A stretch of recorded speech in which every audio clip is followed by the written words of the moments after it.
រឿងធំហើយវិរៈកងទ័ពជួរមុខដែលរងនៅភាពអយុត្តិធម៌ពេលនេះក្រសួងមហាផ្ទៃចាត់មន្ត្រីចុះស៊ើបអង្កេតហើយ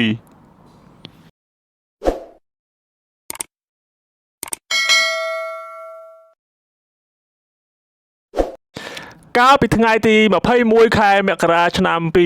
2026ស្នងការរងមួយរូបទម្លាយរឿងឈឺចាប់និងអយុត្តិធម៌ដែលស្នើឲ្យរដ្ឋមន្ត្រីក្រសួងមហាផ្ទៃជួយផងដោយក្នុងនោះលោកបានបង្ហោះនៅសំណេរបែបនេះថាខ្ញុំបាទវីរៈសេនីយ៍តូសានសុវណ្ណរីជាស្នងការរងនៃស្នងការដ្ឋាននគរបាលខេត្តបន្ទាយមានជ័យជាមេបញ្ជាការដឹកនាំកម្លាំងចំនួន20នាក់ទៅសមរភូមិមុខភូមិជោគជ័យរយៈពេល6យប់7ថ្ងៃ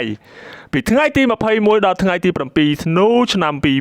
2025សូមគោរពឯកឧត្តមអភិសន្តិបណ្ឌិតសតិខាឧបនាយករដ្ឋមន្ត្រីក្រសួងមហាផ្ទៃសូមមេត្តាជួយអន្តរាគមន៍និងរកយុត្តិធម៌ជូនខ្ញុំបាទនិងបងប្អូនរួមអាវុធចំនួន20នាក់ជាកម្លាំងកងអនុសេនាតូចទី1នៃផែនការងារធនធានមនុស្សដោយរកការចោទប្រកាន់មូលបង្កាច់លាពណ៌ញុះញង់ឲ្យមានការរើសអើងគំរាមកំហែងវាយខ្នោះទាំងអស់គ្នាពីសំណាក់លោកស្នងការសិទ្ធិឡោះ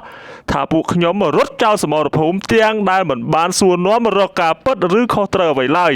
នឹងធ្វើរាយការណ៍ទៅថ្នាក់លើទៅអគ្គស្នងការបញ្ឈរជើងនិងបញ្ចប់មុខតំណែងពួកខ្ញុំថែមទៀតនិងបញ្ជាឲ្យមន្ត្រីក្រមអាវ៉ាត់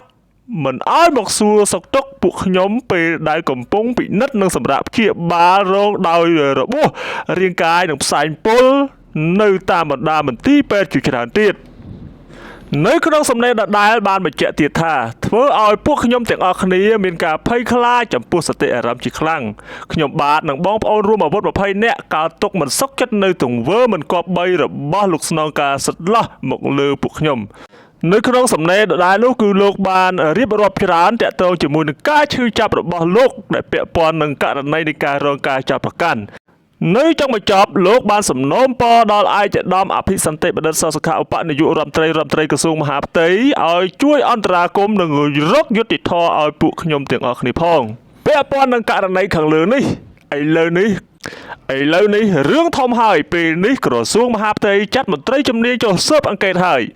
នេះបើយោងតាមការបញ្ជាក់របស់លោកទូចសុខៈអ្នកនាំពាក្យរងក្រសួងមហាផ្ទៃថ្លែងប្រាប់អ្នកសារព័ត៌មាននៅរសៀលថ្ងៃទី22ខែមករាឆ្នាំ2026លោកទូចសុខៈគូបញ្ជាក់យ៉ាងដូចនេះថាពាក់ព័ន្ធនឹងបញ្ហានេះក្រសួងបានឃើញមានការបង្ហោះផ្សព្វផ្សាយកាលពីម្សិលមិញហើយបច្ចុប្បន្នថ្នាក់លើក៏បានចាត់មន្ត្រីជំនាញដើម្បីធ្វើការស៊ើបអង្កេតស្រាវជ្រាវដើម្បីស្វែងរកការពិតជាមួយគ្នានេះដែរលោកទូចសុខៈបន្ថែមទៀតថាក្នុងក្របខ័ណ្ឌក្រសួងមហាផ្ទៃសង្ឃឹមថានឹងមិនមានរឿងបែបនេះកើតឡើងទៅចុះគួរបញ្ជាក់ផងដែរថាលោកសានសវណ្ណរីលោកបានបន្ថែមទៀតថាក្នុងពេលអំឡុងច្បាំងតតាំងជាមួយនឹងស្ត្រីឈ្លានពានថៃ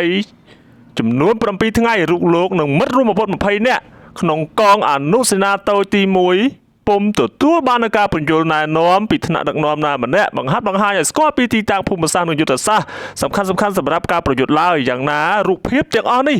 រូបលោកចាត់ទុកថាជាការរុញឲ្យកងកម្លាំងនគរបាលទៅជួបនឹងគ្រោះថ្នាក់ដល់ជីវិតហើយសបញ្ជាក់ពីការដឹកនាំដោយមិនមានការទទួលខុសត្រូវនិងយកចិត្តទុកដាក់ដល់អាយុជីវិតសុខទុក្ខរបស់កងកម្លាំងក្រមអាវ៉ាត់និងថែមទាំងដាក់កំហុសមួយបង្កាច់ធ្វើឲ្យកងកម្លាំងបាក់ទឹកចិត្តនិងឈឺចាប់រកអ្វីប្រៀបពុំបានថែមទៀតផងដែលជាហេតុធ្វើឲ្យរូបលោកដាច់ចិត្តទម្លាយរឿងនេះតាមបណ្ដាញសង្គមតែម្ដង